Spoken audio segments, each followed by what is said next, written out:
તો વાત હવે સ્થાનિક લેવલે, જ્યાં સ્થાનિક સ્વરાજની ચૂંટણીમાં ભવ્ય જીત બાદ ભાજપ પ્રદેશ પ્રમુખ જગદીશ વિશ્વકર્મા આજે મા અંબાના શરણે જવાના છે।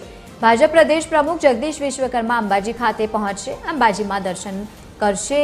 જગદીશ વિશ્વકર્મા પાલનપુર ખાતે પહોંચવાના છે, જ્યાં ચડોતર કમલમ કાર્યાલય ખાતે ભાજપના વિજયોત્સવ કાર્યક્રમમાં હાજરી આપશે।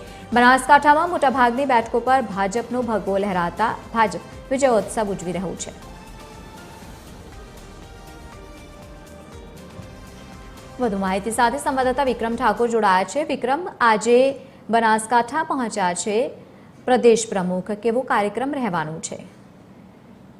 જે લવલીન ચોક્કસથી વાત કરવામાં તો જે રીતે રાજ્યભરમાં સ્થાનિક સ્વરાજની ચૂંટણીમાં ભારતીય જનતા પાર્ટીએ ભવ્ય જીત નોંધાવતા તે બાદ આજે ભાજપનો જીતનો જશ્ન શરૂ થયો। જો કે વાત કરવા જીત બાદ ભાજપ પ્રદેશ પ્રમુખ આજે વિશ્વકર્મા આજે શક્તિપીઠ અંબાજી ખાતે માતાજીના આશીર્વાદ લેવા પહોંચ્યા છે। તેમજ મળતી માહિતી મુજબ આજે વહેલી સવારે અંબાજી ખાતે પહોંચ્યા છે દર્શન ખાતે। ત્યારબાદ અંબાજી મંદિર પહોંચી દર્શન કર્યા બાદ પાલનપુર માટે રવાના થશે, જ્યાં પાલનપુર નજીક ચડોતર નજીક ભાજપ કમલમ આવેલું છે, ત્યાં કમલમ ખાતે પહોંચશે। ત્યારબાદ જે જીતેલા ઉમેદવાર તેમજ જે કાર્યકર્તા છે એમના સાથે પણ ચર્ચા કરશે અને બેઠક કરશે। ત્યારબાદ મોટી સંખ્યામાં એક સભા યોજાશે। ત્યારબાદ તમામ કાર્યકર્તાઓને શુભેચ્છા પણ પાઠવશે અને તેમજ 2023ની આવનાર ચૂંટણીની પણ તૈયારીઓને લઈને રણનીતિ કઈ રીતે કરવી તેની પણ ચર્ચા થશે।